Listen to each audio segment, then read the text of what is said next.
kepadamu.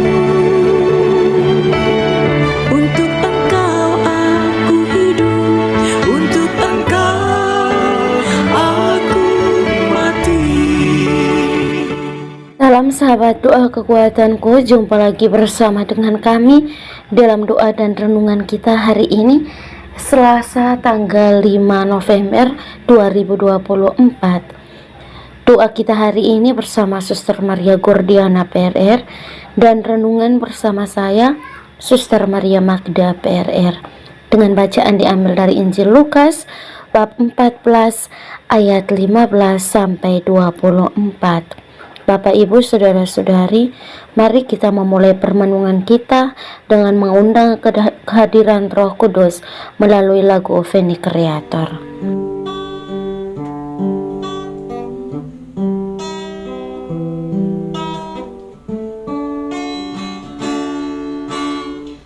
Utuslah Roh-Mu ya Tuhan, dan jadi baru seluruh muka bumi.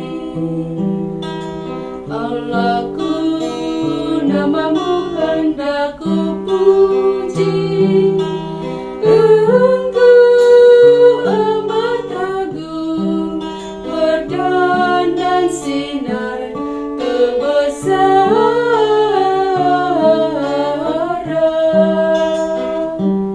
Utuslah Roh-Mu ya Tuhan, dan jadi baru seluruh muka bumi. Ya Tuhan, berselubungkan cahaya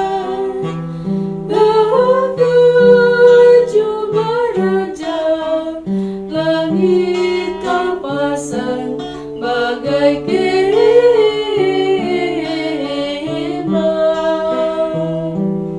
Utuslah Roh-Mu ya Tuhan, dan jadi baru seluruh muka bumi.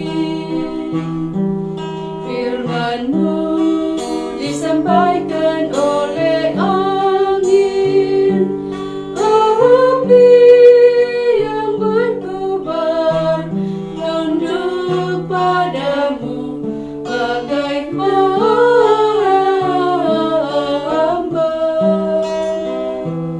Utuslah Roh-Mu ya Tuhan, dan jadi baru seluruh muka bumi. Marilah kita berdoa dalam nama Bapa dan Putra dan Roh Kudus. Amin. Ya Allah Bapa di dalam surga, kami bersyukur kepadamu untuk berkat penyertaan dan bimbingan-Mu bagi kami hingga hari ini. Kami mohon kepadamu ya Tuhan, tuntun dan sertailah kami dalam setiap derap langkah perjalanan hidup kami, dalam berbagai suka duka hidup keluarga kami, komunitas kami. Kami mohon kiranya Engkau menyertai kami, memberikan jalan keluar manakala kami memperoleh tantangan dan kesulitan dalam hidup. Untuk itu ya Tuhan, kami akan mendengarkan sabda-Mu sebagai pedoman dan penuntun langkah hidup kami. Mari, utuslah Roh Kudus-Mu untuk mendiami hati kami masing-masing, agar kami boleh mendengarkan sabda-Mu dan boleh merenungkan serta menerapkannya dalam kehidupan kami. Nama-Mu yang kudus kami puji, kini dan sepanjang masa. Amin. Sabda Tuhan hari ini diambil dari Injil Lukas bab 14 ayat 15 sampai 24. Perumpamaan tentang orang-orang yang berdalih. Mendengar itu berkatalah seorang dari tamu-tamu itu kepada Yesus, "Berbahagialah orang yang akan dijamu dalam kerajaan Allah." Tetapi Yesus berkata kepadanya, ada seorang mengadakan perjamuan besar dan ia mengundang banyak orang. Menjelang perjamuan itu dimulai, ia menyuruh hambanya mengatakan kepada para undangan, marilah sebab segala sesuatu sudah siap. Tetapi mereka bersama-sama meminta maaf. Yang pertama berkata kepadanya, aku telah membeli ladang dan aku harus pergi melihatnya. Aku minta dimaafkan. Yang lain berkata, aku telah membeli 5 pasang lembu kebiri dan aku harus pergi mencobanya. Aku minta dimaafkan. Yang lain lagi berkata, aku baru kawin dan karena itu aku tidak dapat datang. Maka kembalilah hamba itu dan menyampaikan semuanya itu kepada tuannya.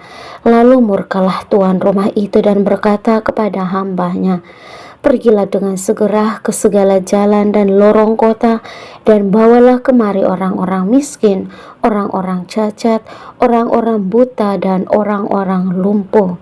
Kemudian hamba itu melaporkan, Tuan, apa yang Tuhan perintahkan itu sudah dilaksanakan, tetapi sekalipun demikian masih ada tempat. Lalu Tuhan itu berkata kepada hambanya, pergilah ke semua jalan dan lintasan dan paksalah orang-orang yang ada di situ masuk, karena rumahku harus penuh. Sebab aku berkata kepadamu, tidak ada seorang pun dari orang-orang yang telah diundang itu akan menikmati jamuanku. Demikianlah sabda Tuhan. Terpujilah Kristus.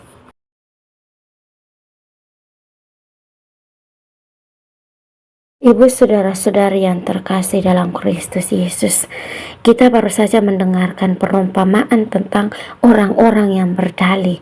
Karena ada yang bertanya, maka Yesus menjawab. Tetapi jawaban Yesus ini melalui sebuah perumpamaan. Dan jika kita lihat, kita baca baik-baik perumpamaan hari ini saya rasa sangat kena di hati kita masing-masing. Saya rasa tidak ada yang luput dari perumpamaan hari ini tentang orang-orang yang berdalih. Kalau bahasa kasar dalam keseharian hidup kita tuh orang-orang yang penipu, omong kosong, putar balik. Orang Koba bilang putar balik, di depan lain, belakang lain.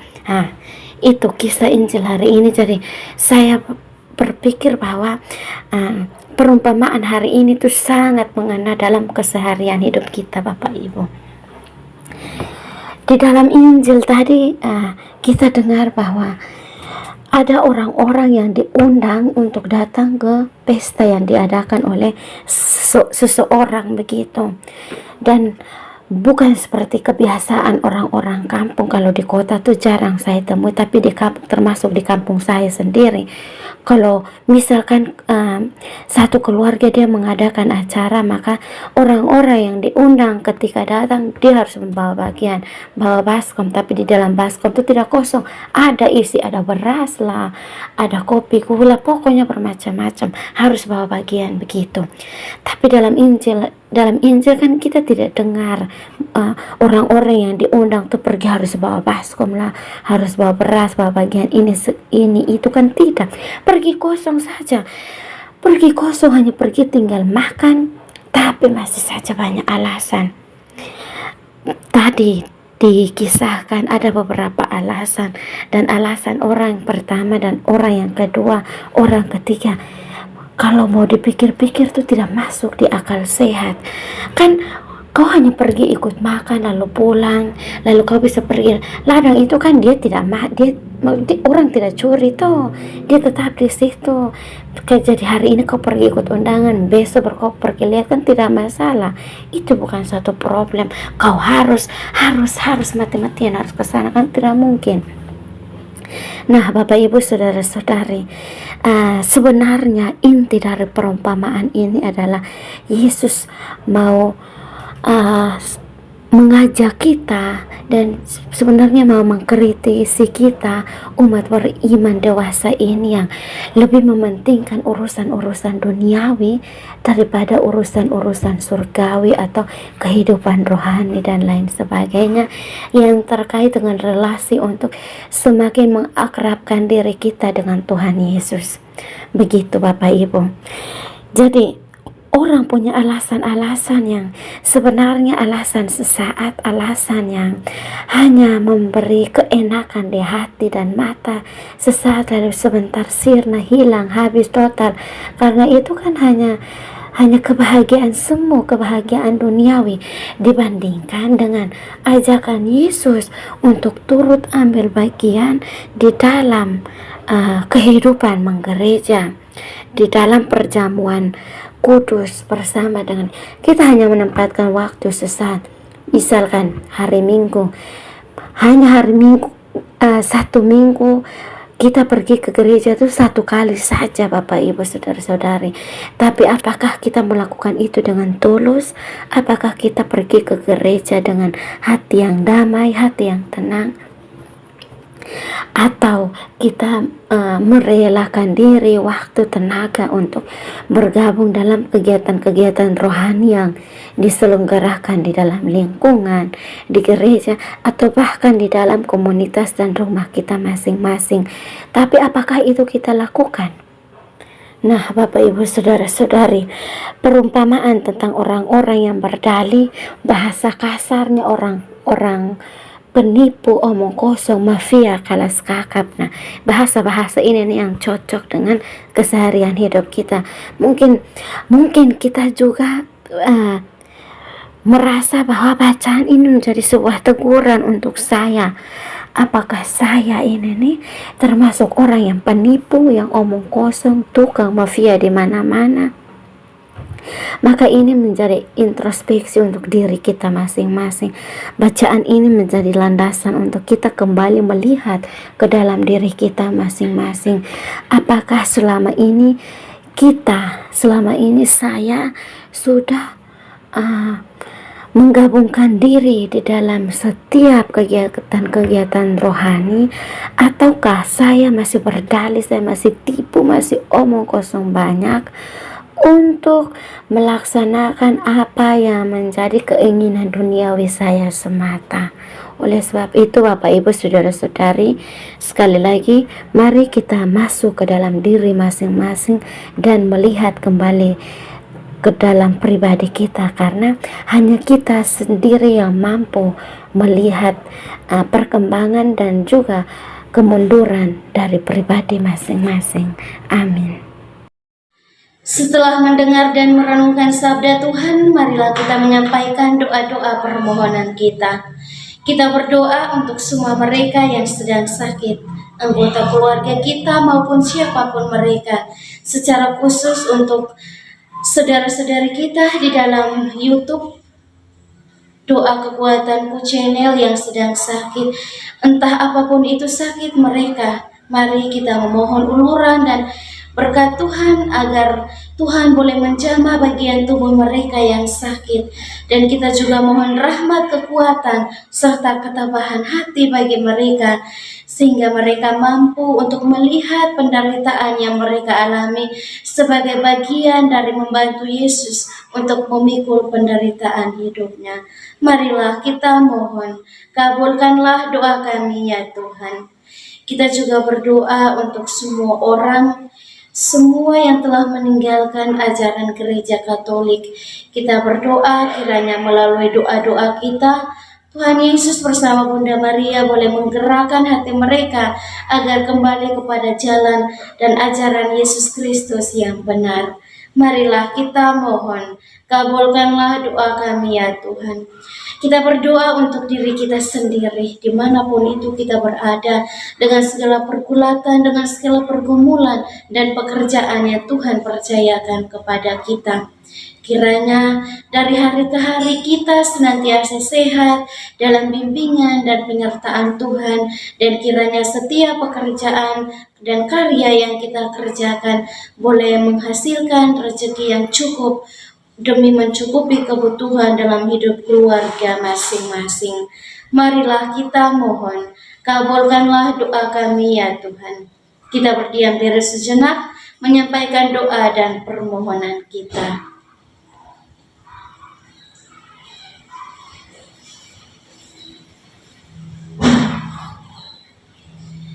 Marilah kita mohon, kabulkanlah doa kami ya Tuhan. Kita satukan semua doa dan harapan kita dengan doa yang diajarkan oleh Kristus sendiri.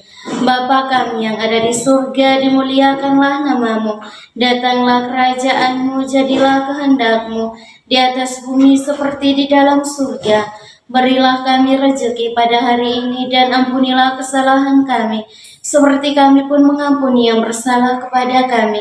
Dan janganlah masukkan kami ke dalam pencobaan, tetapi bebaskanlah kami dari yang jahat. Amin. Salam Maria, penuh rahmat, Tuhan sertamu. Terpujilah engkau di antara wanita, dan terpujilah buah tubuhmu, Yesus. Santa Maria, Bunda Allah, doakanlah kami yang berdosa ini, sekarang dan waktu kami mati. Amin. Kemuliaan kepada Bapa dan Putra dan Roh Kudus, seperti pada permulaan, sekarang, selalu, dan sepanjang segala abad. Amin. Yesus Kristus, anak Allah yang hidup terang dunia, aku sembah sujud kepadamu. Untuk engkau aku hidup, untuk engkau aku mati. Yesus Kristus, anak Allah yang hidup terang dunia, aku sembah sujud kepadamu. Untuk engkau aku hidup, untuk engkau aku mati. Yesus Kristus, anak Allah yang hidup terang dunia, aku sembah sujud kepadamu. Untuk engkau aku hidup, untuk engkau aku mati.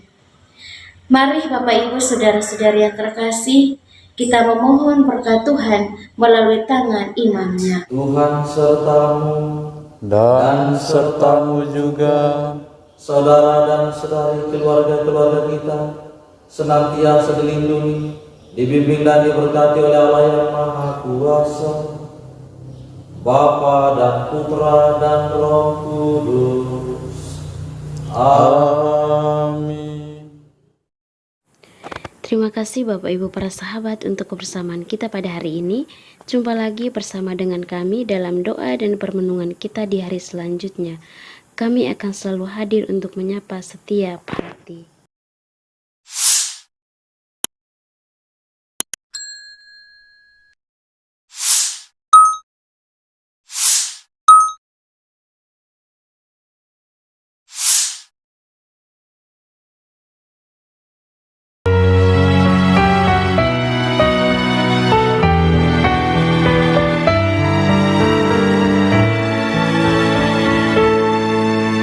Dikala hati terasa hampa,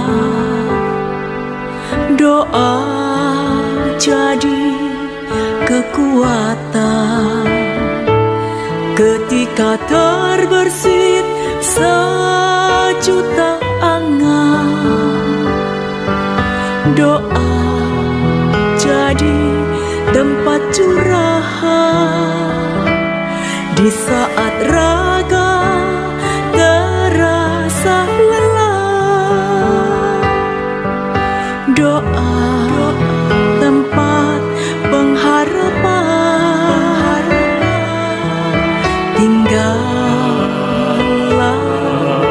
dalam doa kami, oh Tuhan. Doa kekuatanku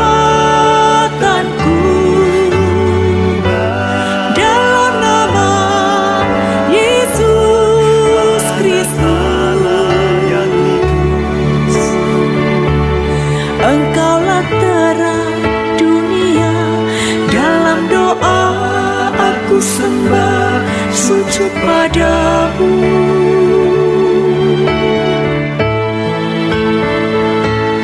Doa kekuatan